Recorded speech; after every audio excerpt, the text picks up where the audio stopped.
So welcome back to the series, guys. We've got Chris with us today where we've met for a third time. We're doing some testing. It's our last week of testing in our 60 shot challenge, and the first video went out at weekend, didn't it? It did, yeah. Got some good feedback and some interesting feedback. Some not so good feedback from Leeds fans and City fans, of course. A few Liverpool fans as well. Rustled a few feathers, didn't we? I think it was all good banter, which I like. Which I think that's an important part of football, as long as it doesn't cross the line. Definitely. Which I don't think any of it. It was all good stuff. And Mike Cook got a little bit upset, but I was quite glad someone pointed out that they turned off after Garnacho had scored, and he did score. It was a goal. Anyway, people will be turning off in their droves. No, it was good. It was good to hear the banter. I thought there were some good points made, and I like that part of football. Definitely. So we've got 3 tests today. We've got a 30-yard pitch shot, we've got a 50-yard pitch shot, and a lob shot. Right. So we've got the lob shot set up. If you're wondering how big the circle is, it's 6 feet. So yeah, it's quite a high standard. But if we can get Chris holding his 6-footers, and improve that percentage, and we can get you chipping in that distance, then we're going to start to improve that score. So we've got 6 balls. We've randomised the lies. Let's go.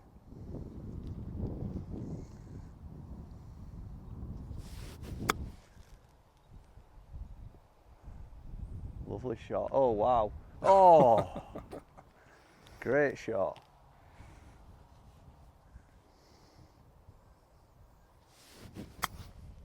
Get over that bunker. Was that the classic de-acceleration?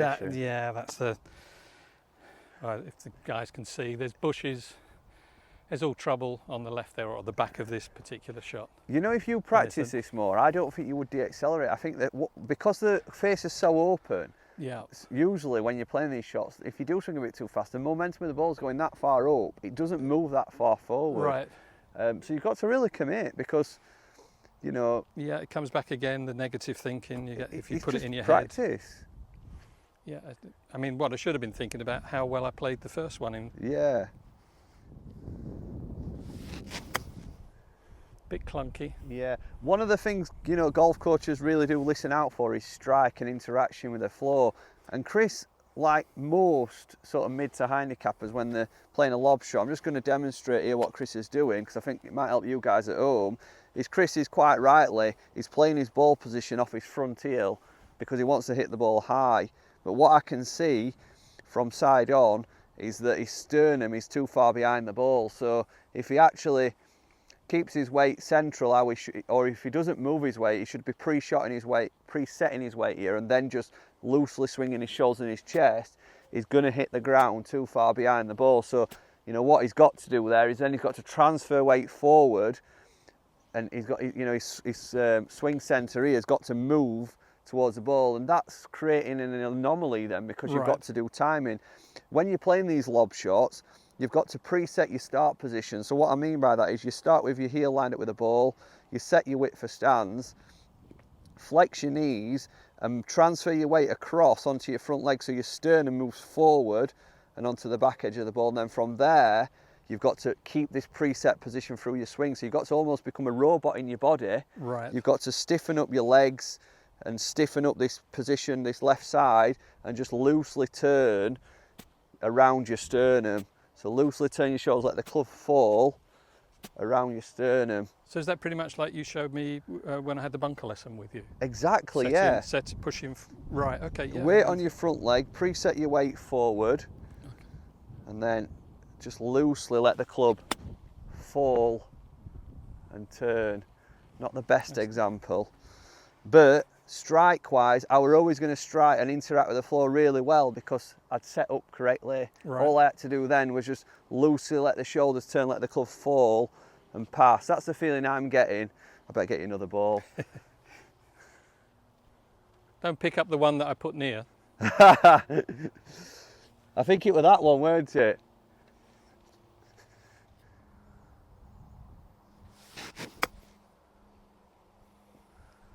Well done. Stop. Pull up. Stop. Yes, well done. Just.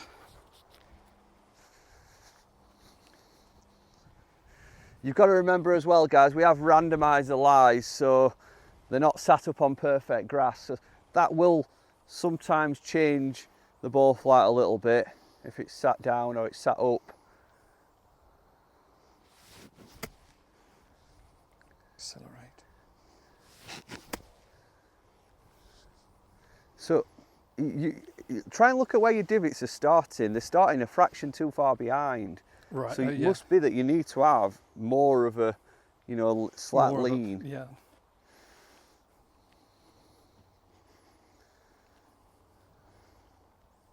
That's it. And then just turn around that sternum. Try not to transfer any weight when you go back. Just loosen your shoulders. That was lovely. That was the interaction that we want. Not quite the right landing spot, a little bit like mine, but the interaction was perfect. Yeah, it felt better. It's something you don't play a lot, is it? We all talk about, you know, shifting your weight onto your back foot and forward. Yeah. So you don't. Well, I don't know. I don't think about the fact that these shorter shots that you don't actually do that. You don't need to do that. No. You can do it with your shoulders and your the shoulder. A lot of the short game, guys, is about pre-setting, you know, having a good setup, and then the stroke becomes a little bit easier after that.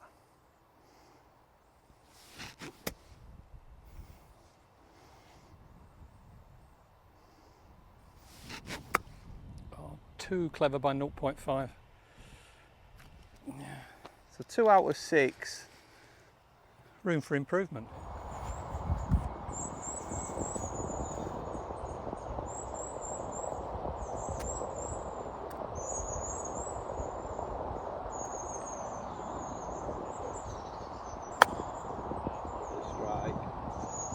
Wow. I've got away with that, to be honest. I think that's more sort of 6 foot.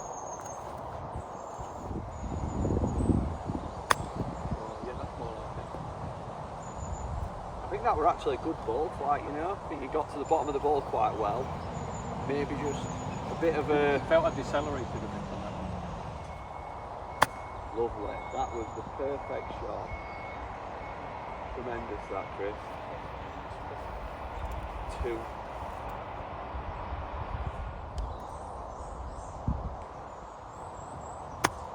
Lovely shot. Tremendous.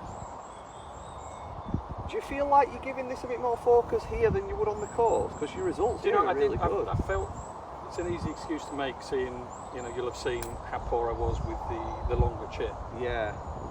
And I was enjoying the process, you know, I enjoy your company. And I think I didn't concentrate enough. Yeah. So I'm trying to concentrate, and I came here today determined to try to concentrate more. It's still difficult, and you still, you know, fluffed the second shot. But that might be a problem that we all do, that we don't, again, because we're not accountable for a shot. If you've got a bucket of 100 balls, it doesn't matter what you're playing, whether it is a pitch shot or anything else.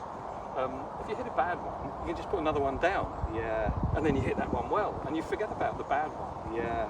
And one of the first books I had Arnold Palmer, where he said the only book that counts at the driving range is the last one in the bucket. Yeah. Because it has consequences.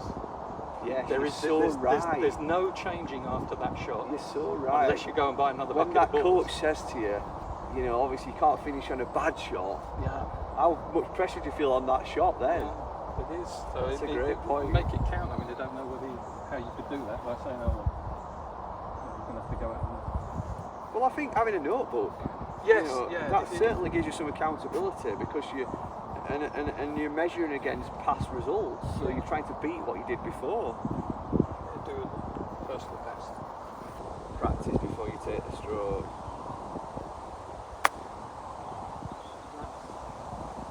Typical of me in that going left, I would say. It's a good bad one. Yeah. You know, it's not quite in the area that we wanted it to be, but your interaction, the strike was great. Yeah. Well, there we are. I did that to demonstrate, obviously.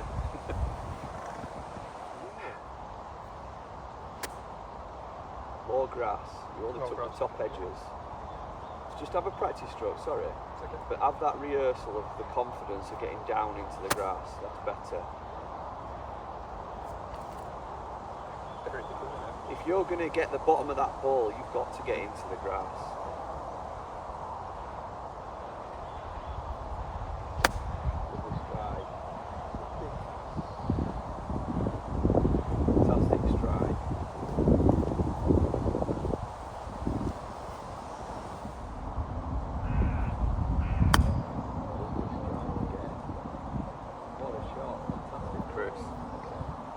one thing I've noticed so far with Chris is that he's demonstrating great technique in terms of like interaction with the surface. And I think for you it's going to be more like working on distance control. Right, yeah. You know, being able to sort of put that swing on it every time in 50 yards. But we'll find a bit more about that. In some ways, although it is a bit fluffy, and obviously I've dropped a couple that went down into Meghan Markle lies. Look at the video number 2, I think it is, for an explanation for that. But I think in some ways, with players of my standard, it promotes more confidence when you've got a fluffier line. I mean, with a longer shot, I don't know how other guys are, but and ladies, but if I miss the fairway slightly and I've got a fluffier line, particularly with a hybrid, I feel more confident than if I've got a tight line on the fairway. And similarly with pitch shots. And to answer your question to that, I think it's like a perception that a bolder lie is going to be harder to play on. Right. It should be the exact same swing. Yeah. You know, as long as you make a solid contact with the floor, and you know you brush that surface, like we've talked about in bunkers, you're not trying to dig into the ground. You're trying to sweep it. Yeah. And if you can interact with the surface like that, it doesn't matter what lie you're off. It's just we've got to get it out of his mind that these bold lies are going to be a problem. And presumably you get, I mean, the players like yourself and top players, you actually prefer a tight line, don't you? Because you can get more spin on it and get more control. Probably not. Don't put me in that category of golfer. But I've played with Gary. I am putting him in that category. But terrific ball strike. You know, the bolder lies you can get a bit more spin from. So the better players generally do like them.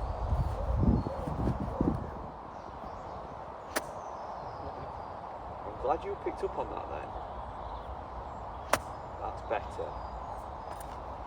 You know, that's the kind of mark that good players are going to take on the ground, is they're going to leave a mark of where they played from. I love that when I play with low handicap golfers, any of them, they swish the grass, you know, there's that lovely contact even just with the grass without the ball there. Yeah.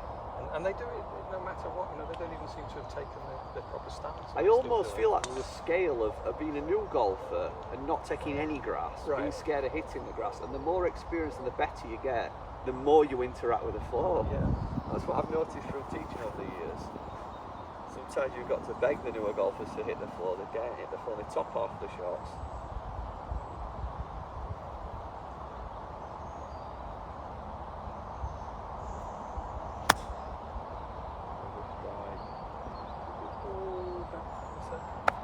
I mean, that's probably 14 feet away. There's going to be a lot of guys saying that 10 feet's a very high standard, you know. 12 feet, sorry. That's okay. Say 10 feet. I don't want to be accused of cheating.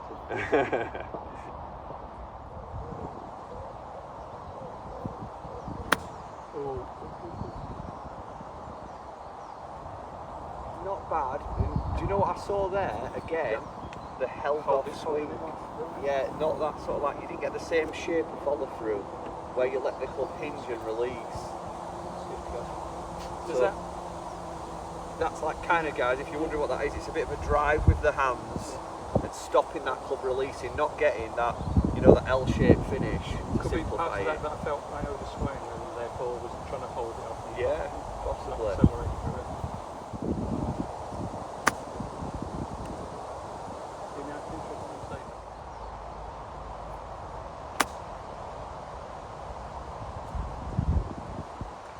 So, I think in the 30-yard and 50-yard shot, I think we've got a little bit to work on. We've probably getting over this mental thing of pulling it left.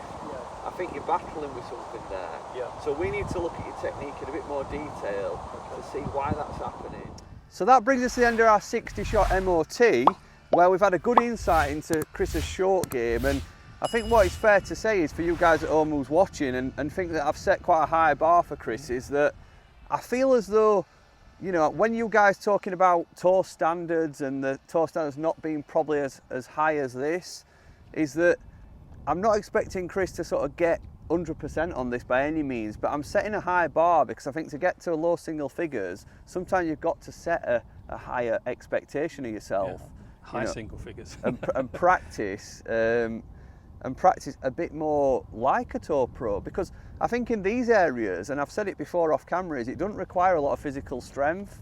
It doesn't require as much skill set as hitting a whopping 350-yard drive, or crunching a 2-iron, these are areas that you're chipping in your short game where you could get closer to the tour standards with a little bit less difficulty.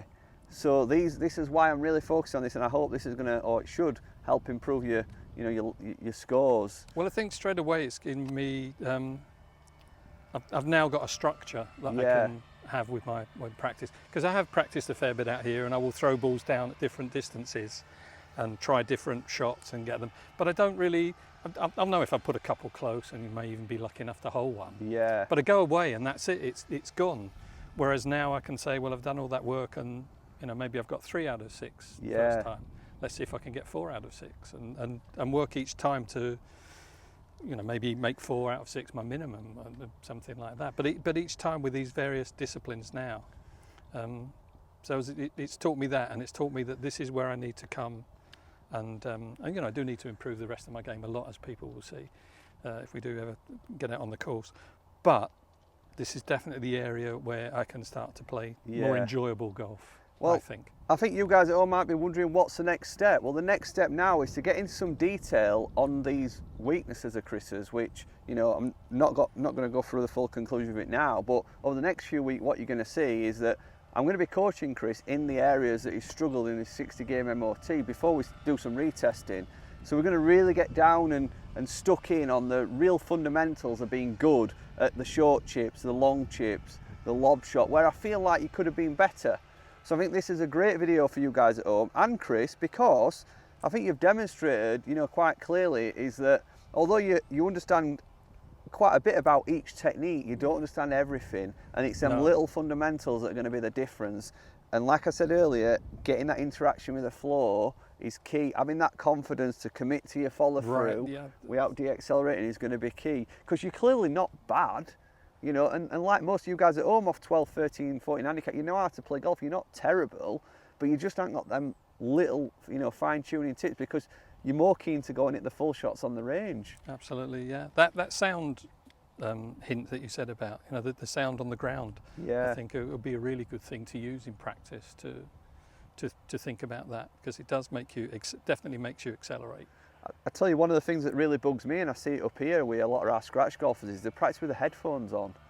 And I always think as a pro, I'm probably not even as good a golfer as them, but I always think, how are you getting any feedback here, from the sound? Because it's such an important part of, golf, is understanding whether you hit it heavy and thin, and you don't always, just by looking at a ball flight, you can't always tell quite how well you've struck the ball. Yeah, I love that. When I used to go to a lot of tournaments, particularly when I was on Golf Illustrated, I would spend loads of time just walking along the practice ground just to hear that sound. Yeah. It's like a symphony. And my non-golfing partner Shirley, she laughs at me when I talk about that. But it is one of the most beautiful sounds that you can hear in golf.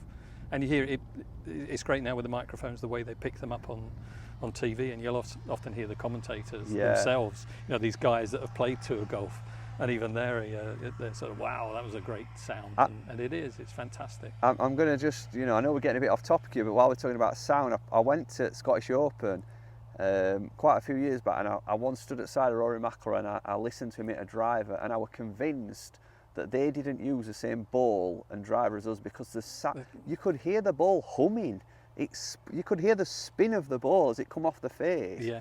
And I was probably stood from here to him hitting it, and for the first 50 yards, you heard the ball humming through the air. It was like, I've never heard it before. Well, the first time I experienced anything really to that extent was back in the late 80s when Slazenger Dunlop had Metal Max, which was one of the first robotic ball strikers. And they asked me to do a feature for the Yorkshire Post, and I went along. And they did different settings, and they were sort of teasing me before they did, okay, this is the pure strike, this is the absolutely pure strike. And it was just absolutely outstanding, because they put it on all these different settings. They were hitting it like Hogan, and they could hit it like this.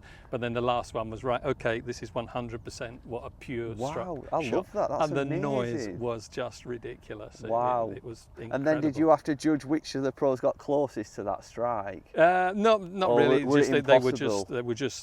They They were more interested in showing how it enabled them to make Slazenger and Dunlop Like balls the research. a lot better for particularly mid-handicap golfers. But they were showing that the work that went into, and it was one of the first. I said this was late 80s, because I assume you'll all have seen them, because they're pneumatic and they all pulls at the top, because because they're machines. Yeah. But then that acceleration and the noise, I say it's lived with me. It was just so good. But the people like McIlroy and that do get close to it.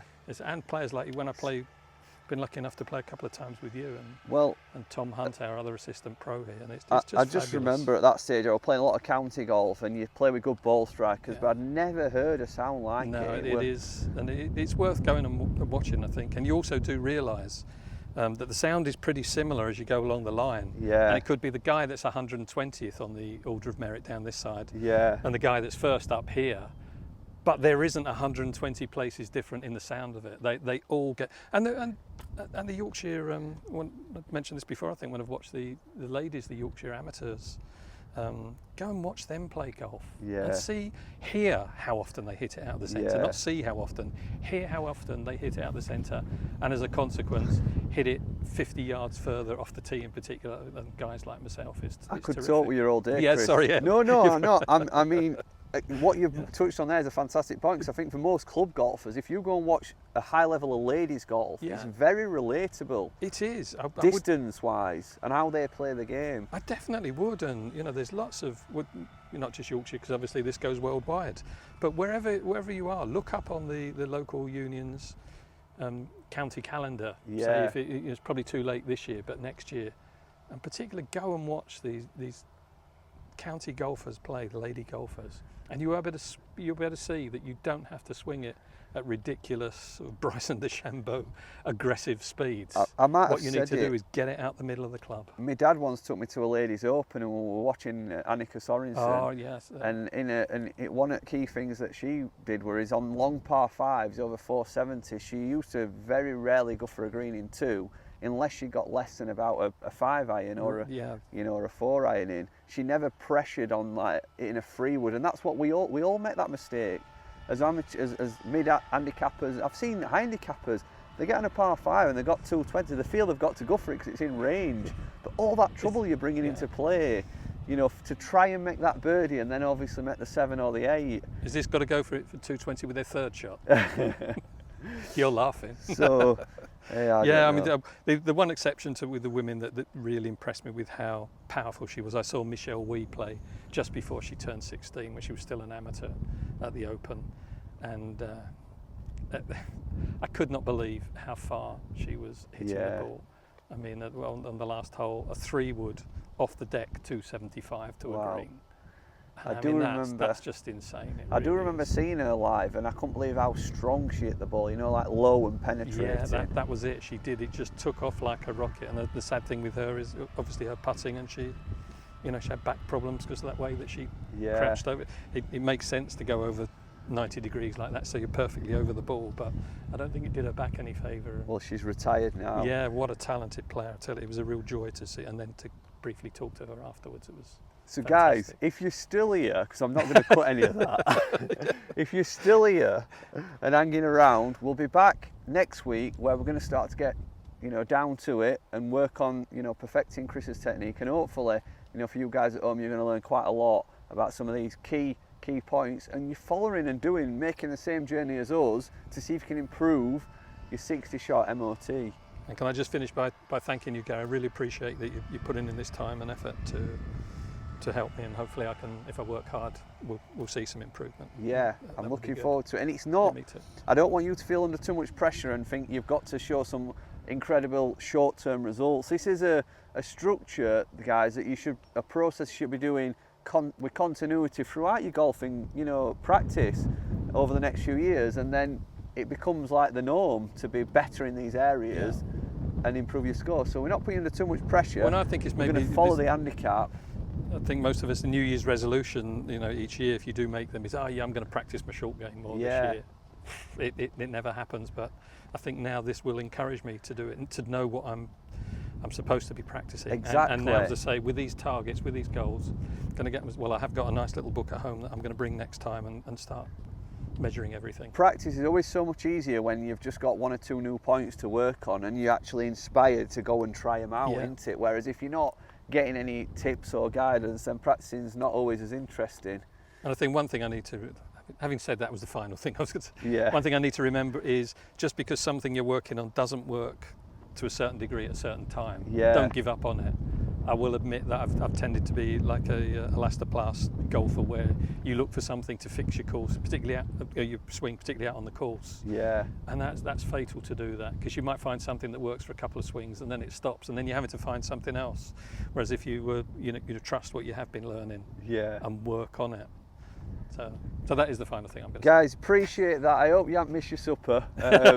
But we'll be back next week and we're going to get stuck in, and hopefully you can pick up some tips as well as Chris, and we can start to let these handicaps down. We'll see you in a week's time, guys. Bye. Cheers, guys.